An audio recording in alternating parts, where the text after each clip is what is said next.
नमस्कार सर, सबसे पहले तो आपको बहुत बहुत शुभकामनाएं। बहुत बहुत धन्यवाद। सर क्या बताना चाहोगे, तीसरे बार आपको चुना गया है तो आप क्या बताना चाहोगे? मैं सबसे पहले वेटरनरी काउंसिल ऑफ इंडिया के सभी इलेक्टेड एवं नॉमिनेटेड मेंबर्स का धन्यवाद देता हूं कि उन्होंने मुझ पर विश्वास अर्जित किया और मैं इस देश में वेटरनरी काउंसिल ऑफ इंडिया वेटरनरियन के हितों के लिए और जो भारत सरकार का हमारा जो रूल्स और रेगुलेशन है उसके अनुसार काम करेंगे।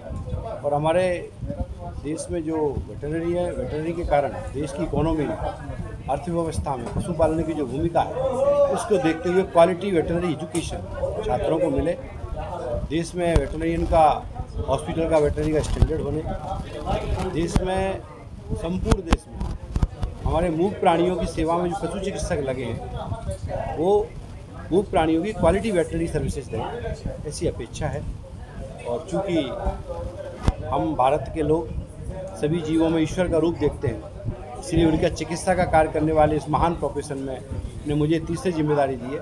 इसलिए जो अपेक्षाएं देश के वेटरनरियन की हैं और जो अपेक्षाएं सरकार की हैं उन सबको हम सभी लोग मिलकर पूरा करेंगे, क्योंकि हमारी इस टीम में वाइस चांसलर भी हैं, डायरेक्टर भी हैं, एंटरप्रेन्योर भी हैं और एक सभी विधाओं के लोग हैं।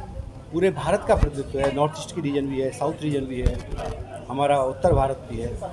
तो मुझे लगता है कि मैं इस देश के यशस्वी प्रधानमंत्री जी को, हमारे माननीय मंत्री राजीव रंजन सिंह जी को, SPS बघेल साहब को का अभिनंदन करता हूं कि उन्होंने वेटरनरी काउंसिल ऑफ इंडिया की स्ट्रेंथनिंग करने में भूमिका निभाई और आज हम सभी निर्वाचित जो लोग हुए वो अपने जो काम है, पद नहीं होता, दायित्व होता है, जो जिम्मेदारी मिली है उसको अच्छी बेस्ट करने का प्रयास करेंगे, अच्छे से अच्छे करने का प्रयास करेंगे। पहले के कार्यकाल से और आने वाले कार्यकाल में कितना चुनौतीपूर्ण रहने वाला है? देखिए, actually veterinary council of India अपने एक्ट और रेगुलेशन से चलती है। हम समय समय पर भारत सरकार को सलाह भी देते हैं कई मामलों में, और इस वक्त हमारे सामने जो वेटरनरियन के सामने और दुनिया के सामने जो चुनौती है कि जो मानव में जो नई जो बीमारियां हो रही हैं, न्यू इमर्जिंग डिसीज, उसमें 75% जेनेटिक है। इसलिए हमारा ये चैलेंज है कि भारत में वेटरनरी हेल्थ इंफ्रास्ट्रक्चर को मजबूत किया जाए और veterinary minimum standard veterinary practice regulation हो देश के अंदर, जिससे कि हम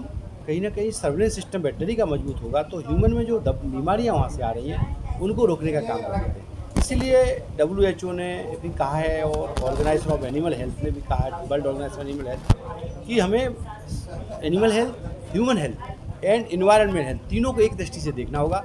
अगर एनिमल हेल्थ गड़बड़ होती है तो ह्यूमन हेल्थ ऑटोमेटिक दिक्कत होगी। इसलिए एक नया कंसेप्ट है वन हेल्थ। इसलिए हमारी जिम्मेदारी बढ़ जाती है, सरकार की भी, काउंसिल की भी, कि इस प्रोफेशन को, हेल्थ इंफ्रास्ट्रक्चर को, वेटरनरी हेल्थ इंफ्रास्ट्रक्चर को स्ट्रेंथनिंग करें। ये